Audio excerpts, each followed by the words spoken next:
Assalamualaikum warahmatullahi wabarakatuh. Perkenalkan, nama saya Saifur Rahman Salampesi. Nomor induk mahasiswa 210305030. Fakultas Ilmu Tarbiyah dan Keguruan, jurusan PGMI Institut Agama Islam Negeri Ambon. Dengan adanya saya di sini untuk memenuhi tugas bahasa Indonesia dari dosen pengampu Bapak Nur Salam MPD. Baik, di sini saya akan menjelaskan sedikit mengenai sejarah perkembangan bahasa Indonesia, di mana ada poin-poin penting yang akan saya jelaskan. Di antaranya, yang pertama, sejarah bahasa Indonesia. Yang kedua, perkembangan bahasa Indonesia. Dan yang ketiga, kedudukan dan fungsi bahasa Indonesia. Masuk poin yang pertama, sejarah bahasa Indonesia. Bahasa Indonesia berasal dari bahasa Melayu dan termasuk ke dalam rumpun bahasa Austronesia. Bahasa Indonesia telah digunakan sebagai liquid French di Nusantara sejak abad awal penanggalan modern, paling tidak dalam bentuk informalnya. Bentuk bahasa sehari-hari ini sering dinamai dengan istilah Melayu Pasar. Bahasa Melayu Pasar sangat mudah dimengerti, ekspresif, dan mudah menyerap istilah-istilah lain dari berbagai bahasa yang digunakan para penggunanya. Oleh karena itu, dapat dikatakan bahwa bahasa Melayu Pasar adalah bahasa yang sangat lentur. Selain Melayu Pasar, terdapat pula istilah Melayu Tinggi. Pada masa lalu, bahasa Melayu Tinggi digunakan di kalangan keluarga kerajaan di sekitar Sumatera, Malaya, dan Jawa. Bentuk bahasa Melayu Tinggi lebih sulit daripada Melayu Pasar karena penggunaannya sangat halus, penuh sindiran, dan tidak seagresif bahasa Melayu Pasar. Bahasa Melayu mulai dipakai di kawasan Asia Tenggara sejak abad ke-7. Bukti yang menyatakan hal tersebut ialah dengan ditemukannya prasasti di kehidupan Bukit yang berangka 683 Masehi di Palembang, Talang Tuo yang berangka 684 Masehi di Palembang, Kota Kapur yang berangka 686 Masehi di Bangka Barat, dan Karangbrahi yang berangka 688 Masehi di Jambi. Prasasti-prasasti tersebut bertuliskan huruf Pranagari berbahasa Melayu kuno. Bahasa Melayu kuno tidak hanya dipakai pada zaman Sriwijaya karena di Jawa Tengah. Juga ditemukan prasasti yang berangka tahun 832 Masehi, dan di Bogor ditemukan prasasti yang berangka tahun 942 Masehi yang juga menggunakan bahasa Melayu kuno. Pada zaman Sriwijaya, bahasa Melayu dipakai sebagai bahasa kebudayaan, yaitu bahasa baku, pelajaran agama Buddha. Bahasa Melayu juga dipakai sebagai bahasa penghubung antar suku di Nusantara dan sebagai bahasa perdagangan, yang juga digunakan untuk berkomunikasi dengan para pedagang yang datang dari luar Nusantara. Perkembangan dan pertumbuhan bahasa Melayu tampak semakin jelas dari peninggalan kerajaan Islam, baik yang berupa batu tertulis seperti tulisan pada batu nisan di Mien Tujo, Aceh yang berangka 1380 Masehi, maupun hasil susastra abad ke-16 dan ke-17 seperti syair Hamzah Fanshuri, hikayat Raja-Raja Pasai, sejarah Melayu, Tajus Salatin, dan Bustanus Salatin. Bahasa Melayu menyebar ke pelosok Nusantara bersamaan dengan penyebaran agama Islam di wilayah Nusantara. Bahasa Melayu mudah diterima oleh masyarakat Nusantara karena bahasa Melayu mengenal tingkat tutur kata. Awal mula penamaan bahasa Indonesia sebagai jati diri bangsa bermula dari peristiwa Sumpah Pemuda pada tanggal 28 Oktober 1928. Pada Kongres Pemuda kedua di Jakarta, dicanangkanlah penggunaan bahasa Indonesia sebagai bahasa pemersatu bangsa. Soekarno tidak memilih bahasanya sendiri, yaitu bahasa Jawa, yang sebenarnya merupakan bahasa mayoritas pada saat itu. Sebagai dasar bahasa Indonesia, tetapi beliau memilih bahasa Indonesia yang didasarkan dari bahasa Melayu yang dituturkan di Riau. Ki Hajar Dewantara menjabarkan bahasa yang dinamakan bahasa Indonesia adalah bahasa Melayu yang sesungguhnya berasal dari Melayu Riau. Namun, bahasa Indonesia yang dikenal saat ini adalah bahasa Melayu Riau yang sudah ditambah, diubah, atau dikurangi menurut keperluan zaman dan alam. Baru sehingga bahasa itu mudah dipakai oleh seluruh rakyat Indonesia. Pembaruan bahasa Melayu hingga menjadi bahasa Indonesia harus dilakukan oleh kaum ahli yang beralam baru, yaitu alam kebahasaan Indonesia.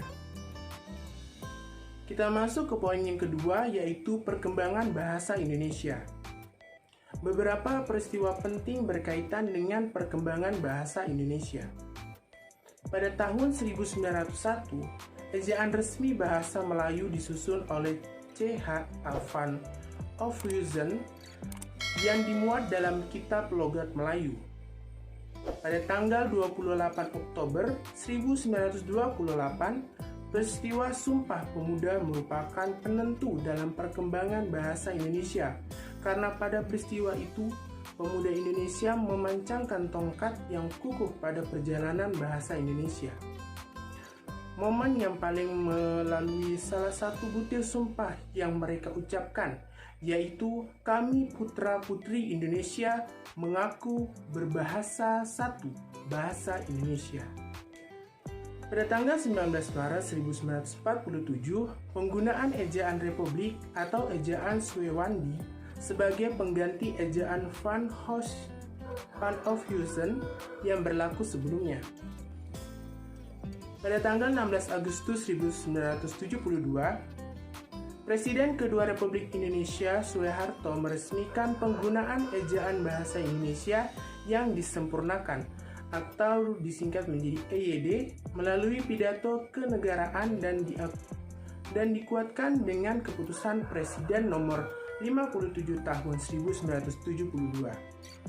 Pada tanggal 31 Agustus 1972, Menteri Pendidikan dan Kebudayaan menetapkan pedoman umum ejaan bahasa Indonesia yang disempurnakan dan pedoman umum pembentukan istilah yang secara resmi berlaku di seluruh wilayah Indonesia atau wawasan Nusantara. Kongres Bahasa Indonesia keempat berhasil membentuk, yang pertama ada Kamus Besar Bahasa Indonesia dan yang kedua Tata Bahasa Baku Bahasa Indonesia. Pada tanggal 26 November 2015, perubahan EYD menjadi pedoman umum ejaan bahasa Indonesia atau biasa disingkat menjadi PUEBI.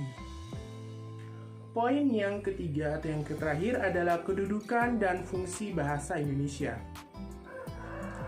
Kedudukan bahasa Indonesia sebagai bahasa nasional. Kedudukan yang paling dahulu muncul dari bahasa Indonesia adalah kedudukan bahasa Indonesia sebagai bahasa nasional. Kedudukan itu melekat sejak Sumpah Pemuda pada tahun 1928 dengan ikrar yang berbunyi menjunjung tinggi bahasa persatuan bahasa Indonesia. Sejak tanggal 28 Oktober 1928, secara resmi telah diakui adanya bahasa Indonesia sebagai bahasa nasional. Kedudukan bahasa Indonesia sebagai bahasa negara seiring dengan sejarah perjalanan bangsa Indonesia yang merdeka pada 17 Agustus 1945. Sehari sesudahnya, yaitu pada tanggal 18 Agustus tahun 1945, diakui keberadaan bahasa Indonesia sebagai bahasa negara. Kedudukan itu termasuk dalam pasal 36 Undang-Undang Dasar 1945 yang berbunyi, bahasa negara adalah bahasa Indonesia. Jadi sejak 18 Agustus 1945, berarti kedudukan bahasa Indonesia di samping sebagai bahasa nasional juga berkedudukan sebagai bahasa negara. Yang kedua, fungsi bahasa Indonesia. Bahasa Indonesia memiliki fungsi sejalan dengan kedudukan bahasa Indonesia itu sebagai bahasa nasional dan sebagai bahasa negara. Dalam kedudukannya sebagai bahasa nasional, bahasa Indonesia mempunyai 4 fungsi. Yang pertama, bahasa Indonesia berfungsi sebagai lambang kebanggaan nasional. Seluruh bangsa Indonesia patut berbangga dengan adanya satu bahasa nasional di antara berbagai bahasa daerah dengan etnis yang berbeda-beda. Bangsa Indonesia memang unik karena terdiri dari berbagai etnis dan berbagai bahasa daerah. Namun demikian, pemikiran bangsa Indonesia pada masa lalu mampu menetapkan satu bahasa nasional di antara banyaknya penutur yang memiliki bahasa pertama atau bahasa daerah. Yang berbeda-beda itu merupakan suatu kebanggaan bangsa kita. Barangkali tidak hanyalah bangsa yang memiliki satu bahasa nasional yang dipakai secara luas dan dijunjung tinggi oleh berbagai etnis itu. Yang kedua, bahasa Indonesia berfungsi sebagai lambang identitas nasional. Bangsa Indonesia terdiri dari berbagai etnis atau suku bangsa dengan kondisi bangsa Indonesia yang beragam itu. Bahasa Indonesia berfungsi sebagai lambang identitas nasional. Kita perlu membangun kepercayaan diri bangsa kita. Untuk itu kita memerlukan identitas bangsa. Jadi, identitas bangsa Indonesia salah satunya dapat diwujudkan melalui bahasa nasional. Artinya, bangsa Indonesia dengan berbagai suku dan berbagai bahasa daerah itu dapat diidentikan sebagai sebuah bangsa melalui satu bahasa nasional, yakni bahasa Indonesia. Yang ketiga, bahasa Indonesia berfungsi sebagai alat pemersatu berbagai suku bangsa. Hal ini berarti bahwa bahasa Indonesia berfungsi sebagai alat yang memungkinkan penyatuan berbagai suku, bangsa dengan latar belakang sosial budaya dan berbahasa masing-masing di dalam kesatuan kebangsaan Indonesia. Oleh karena itu pula, akhir-akhir ini banyak orang yang yakin bahwa bangsa Indonesia masih bisa mempertahankan sebagai suatu bangsa karena tetap dipersatukan oleh satu bahasa nasional, yaitu bahasa Indonesia. Yang keempat, bahasa Indonesia berfungsi sebagai alat perhubungan antar daerah dan antar budaya. Jika bangsa kita tidak memiliki satu bahasa nasional, permasalahan utama yang pasti akan muncul adalah hambatan komunikasi di antara suku bangsa. Indonesia memiliki suku dan bahasa daerah yang sangat beragam. Keberagaman suku dan bahasa daerah itu akan terasa sekali di wilayah Indonesia Timur. Dua wilayah yang dibatasi oleh sebuah bukit dapat pula terdiri atas dua suku yang berbeda dan dua bahasa yang berbeda pula. Demikian pula, dua pulau yang berdekatan dapat pula terdiri atas dua suku yang berbeda dan dua bahasa yang berbeda pula. Oleh karena itu, masalah komunikasi di antara berbagai suku dan bahasa daerah yang berbeda itu dapat diatasi dengan adanya satu bahasa nasional, yaitu bahasa Indonesia. Selanjutnya, dalam kedudukannya sebagai bahasa negara, bahasa Indonesia mempunyai 4 fungsi sebagai berikut. Yang pertama, bahasa Indonesia berfungsi sebagai bahasa resmi kenegaraan. Seluruh kegiatan kenegaraan dan penyelenggaraan kenegaraan di negara Indonesia harus menggunakan bahasa Indonesia. Hal ini berarti bahwa kegiatan upacara kenegaraan, pidato kenegaraan, dokumen kenegaraan, surat-surat kenegaraan haruslah menggunakan bahasa Indonesia. Dengan demikian, bahasa Indonesia berarti berfungsi sebagai bahasa resmi kenegaraan. Yang kedua, bahasa Indonesia berfungsi sebagai bahasa pengantar di dalam dunia pendidikan. Kegiatan belajar mengajar di sekolah dan di perguruan tinggi menggunakan bahasa Indonesia sebagai bahasa pengantar. Selain itu, bahasa Indonesia tidak hanya digunakan sebagai bahasa pengantar, tetapi bahasa Indonesia juga digunakan dalam pengembangan bahasa ajar, seperti buku ajar, buku teks, dan buku penunjang. Yang ketiga, bahasa Indonesia berfungsi sebagai alat perhubungan pada tingkat nasional untuk kepentingan perencanaan dan pelaksanaan pembangunan nasional serta kepentingan pemerintah. Untuk kelancaran komunikasi antar lembaga negara, digunakan bahasa Indonesia agar perencanaan dan pelaksanaan pembangunan dapat berjalan dengan lancar.